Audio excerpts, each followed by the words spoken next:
बिस्मिल्लाहिर्रहमानिर्रहीम। I am Mohammad Waseem Chaudhary from CCU secondary school Kot Addu. Dear students, अस्सलाम वालेकुम।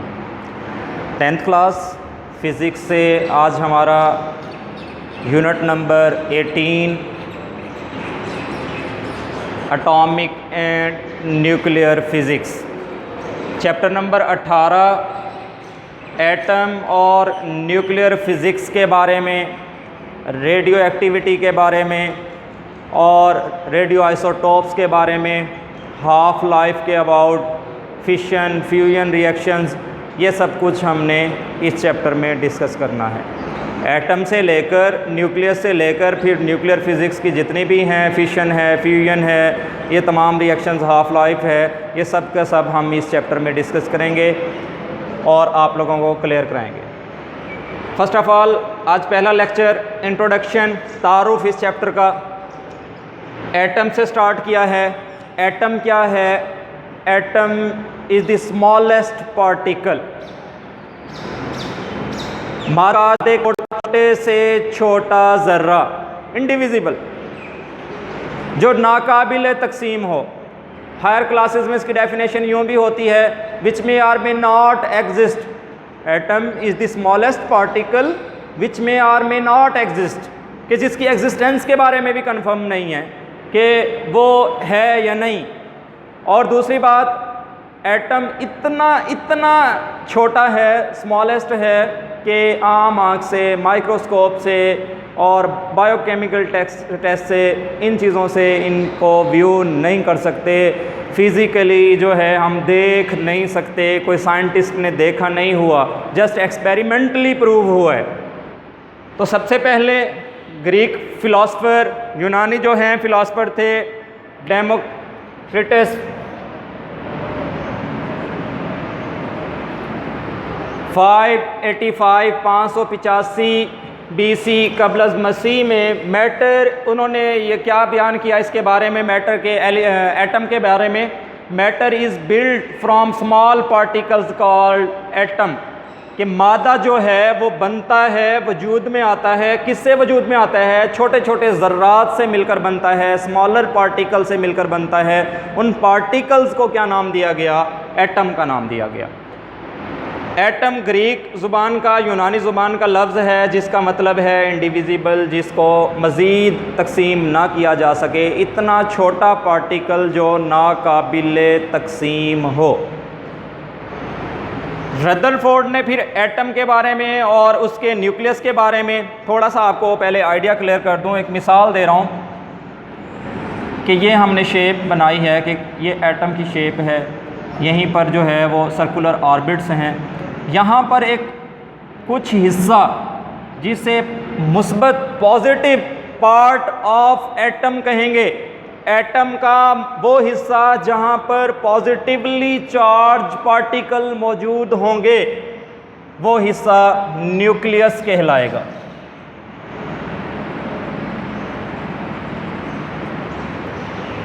रदरफोर्ड ने 1911 में 1911 discovered atom had a central part, positive part called nucleus. उसने कहा था कि एटम जो है उसके दरमियान में एक ऐसा हिस्सा मौजूद है जहाँ पर पॉजिटिव पार्ट्स हैं, जहाँ पर पॉजिटिव पार्टिकल्स हैं, उस पर मुश्तमिल उस हिस्से को क्या नाम दिया गया? न्यूक्लियस का नाम दिया गया। अब यहाँ पर गौर किया जाए तो एटम को दो हिस्सों में डिवाइड किया गया कि उसका जो पॉजिटिव पार्ट है दरमियान में, उसे न्यूक्लियस का नाम दे दिया गया। जो नेगेटिव पार्ट है, जो शेल्स में मूव कर रहे होंगे, उन्हें इलेक्ट्रॉन्स का नाम दिया। दो हिस्सों में तकसीम किया। अब यहाँ पर न्यूक्लियस में कौन सी चीज़ें होती हैं? न्यूक्लियस में जो पार्टिकल्स मौजूद होते हैं उन्हें न्यूक्लियॉन्स का नाम दिया जाता है। कलेक्टिवली न्यूक्लियॉन्स बोलते हैं। उसमें प्रोटॉन और न्यूट्रॉन। वैसे एटम के फंडामेंटल पार्टिकल्स, बुनियादी जो ज़र्रात हैं, वो तीन हैं: प्रोटॉन, न्यूट्रॉन और इलेक्ट्रॉन। प्रोटॉन और न्यूट्रॉन जो दो पार्टिकल हैं वो किस में रहते हैं? न्यूक्लियस में रहते हैं। प्रोटॉन पर कौन सा चार्ज होता है? पॉजिटिव मुस्बत चार्ज होता है। न्यूट्रॉन पर कोई चार्ज नहीं होता, नो चार्ज, न्यूट्रल पार्टिकल है। इलेक्ट्रॉन पर नेगेटिव चार्ज होता है, लेकिन ये न्यूक्लियस में नहीं रहता, ये न्यूक्लियस से बाहर मदार में, शेल, सब शेल में रहता है, रिवॉल्व करता है, इलेक्ट्रॉन वहाँ पर मौजूद होते हैं। तो अब अगर गौर करें, न्यूक्लियस के अंदर दो पार्टिकल्स मौजूद हैं, अटेंटिव होइएगा। न्यूक्लियस में कितने पार्टिकल्स मौजूद हैं? दो, प्रोटॉन और न्यूट्रॉन। प्रोटॉन पर पॉजिटिव चार्ज, न्यूट्रॉन पर कोई चार्ज नहीं है।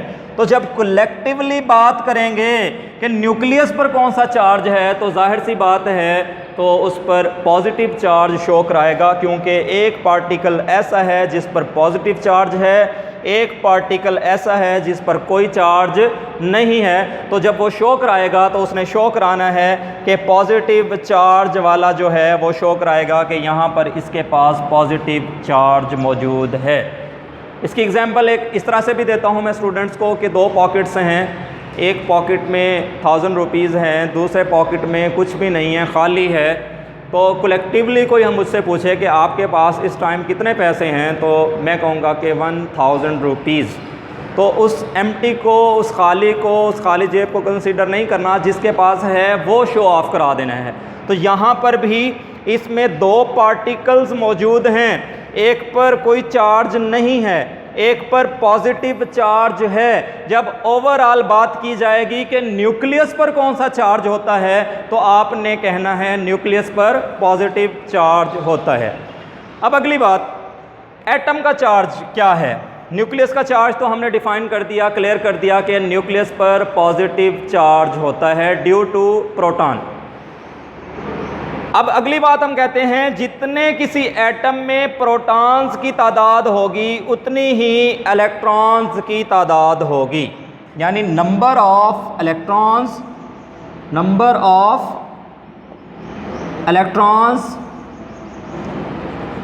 Is equal to the number of,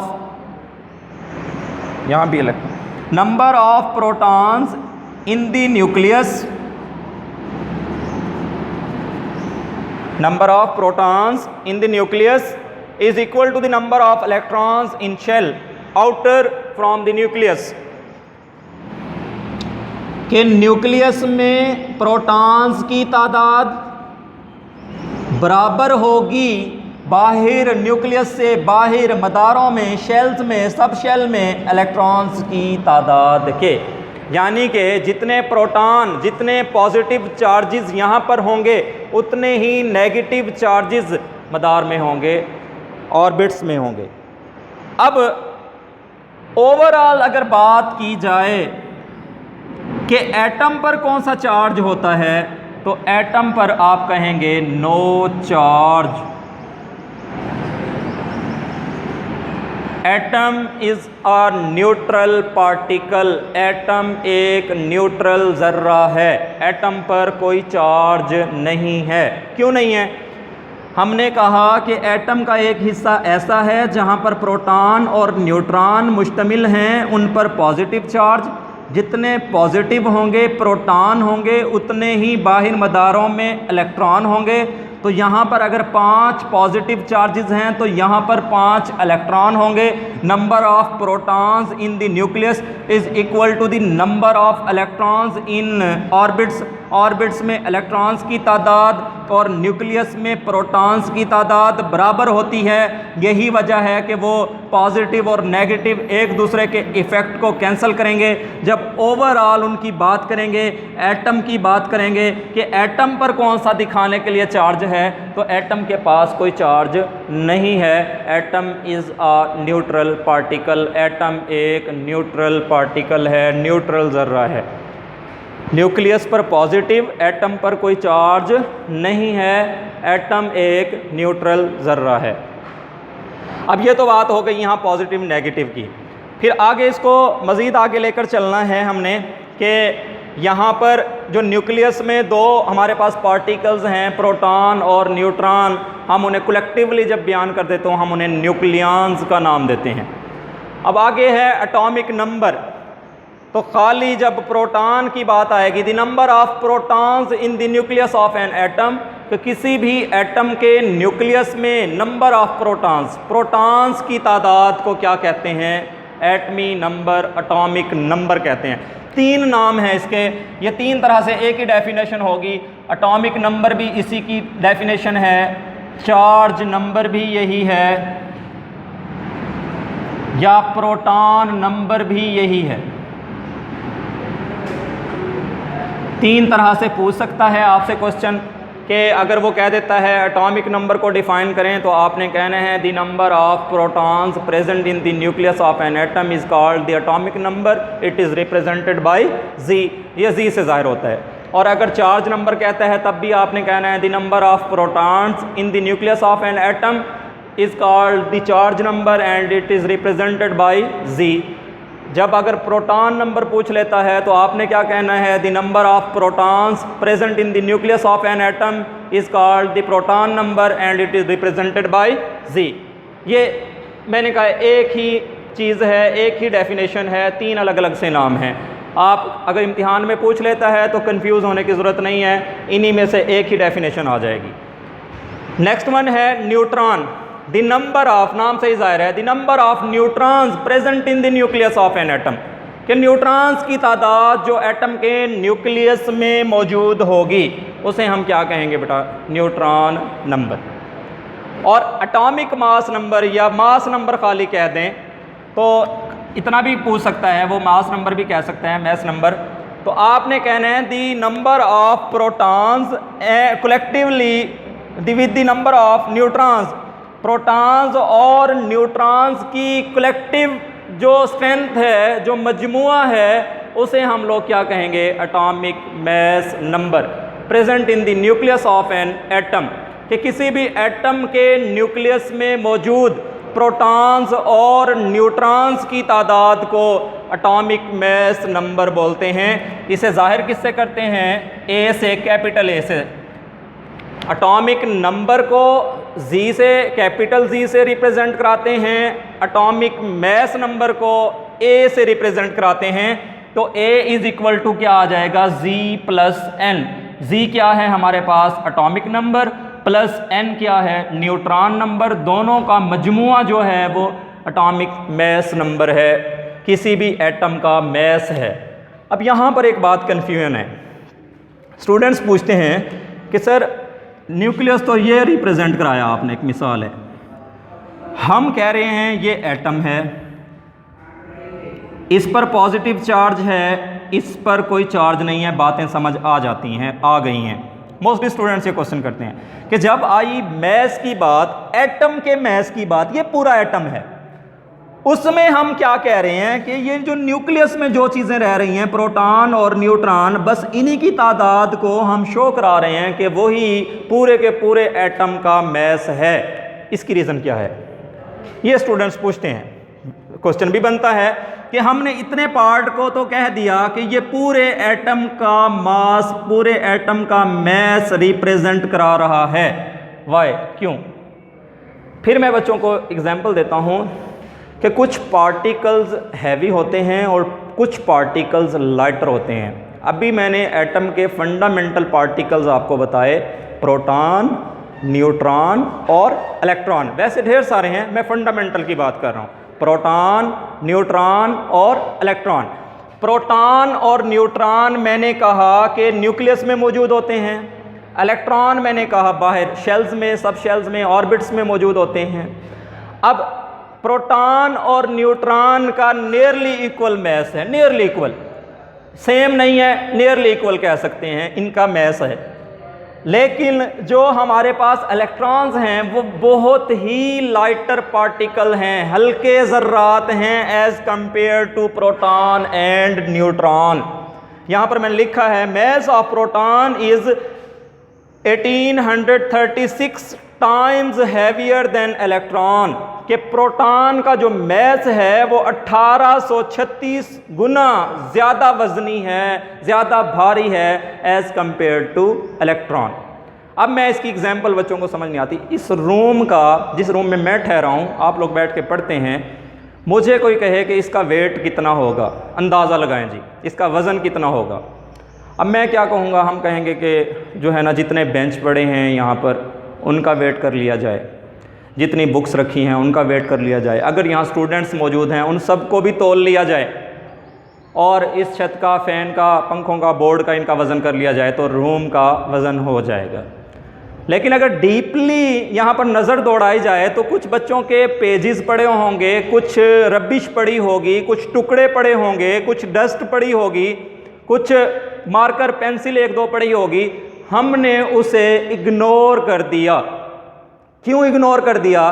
क्योंकि जब हम इस रूम का वेट ले रहे थे तो उसमें हम लोगों ने बेंचेस शामिल कर लिए, स्टूडेंट्स शामिल कर लिए, छत शामिल कर ली, वॉल्स शामिल कर ली, तो वो उतना हैवी वेट हो गया कि उनके नज़दीक जो है वो रबिश का, कागज़ के टुकड़े का, रैपर का वेट जो है वो निगलेक्टेबल है, इग्नोरेबल है, वो वैल्यूएबल नहीं है। जब वो वैल्यूएबल नहीं है तो जब हमने रूम का ओवरऑल वेट बताना है तो हम बस वही कलेक्टिवली जो हमने फाइंड आउट किया है हम वही बता देते हैं, हमें उन रैपर्स को उठाकर शामिल करने की ज़रूरत नहीं है। अब यहाँ पर भी वही बात है कि ये जो इलेक्ट्रॉन्स मौजूद हैं तो ये भी एटम का हिस्सा, लेकिन हमने कहा है कि ये प्रोटॉन और न्यूट्रॉन के मुकाबले में कितने कमज़ोर हैं, 1836 गुना कमज़ोर हैं, 1836 गुना लाइटर हैं, हल्के हैं, जिसकी वजह से इनके वेट को, इनके मैस को हम एटॉमिक मैस में शामिल नहीं करते, इग्नोर कर देते हैं। तो यहाँ पर हम कलेक्टिवली प्रोटॉन और न्यूट्रॉन के मैस को ही, उनके नंबर्स को ही हम एटॉमिक मास कह देते हैं। ओवरऑल एटम को रिप्रेजेंट कैसे करते हैं? एलिमेंट को, किसी भी एलिमेंट को, एक्स लिखा है यहाँ पर, एक्स कोई भी नाम हो सकता है, हाइड्रोजन H से शो होता है, ऑक्सीजन O से शो होता है, एक्स जनरल फॉर्म लिखी है मैंने, ए ऊपर लिखा, ए एटॉमिक मैस जो है, और Z नीचे लिखा है, Z क्या होगा, उसका एटॉमिक नंबर। ये जो है उसका मेथड है रिप्रेजेंट करने का किसी भी एलिमेंट को। बेटा आज ये इंट्रोडक्शन था इस चैप्टर का, जिसमें एटम और न्यूक्लियस और न्यूक्लियर फिज़िक्स से रिलेटेड हैं। आप लोगों को समझ आया होगा, आई होप। इसको तैयार कीजिएगा। Wishing all the best, thank you.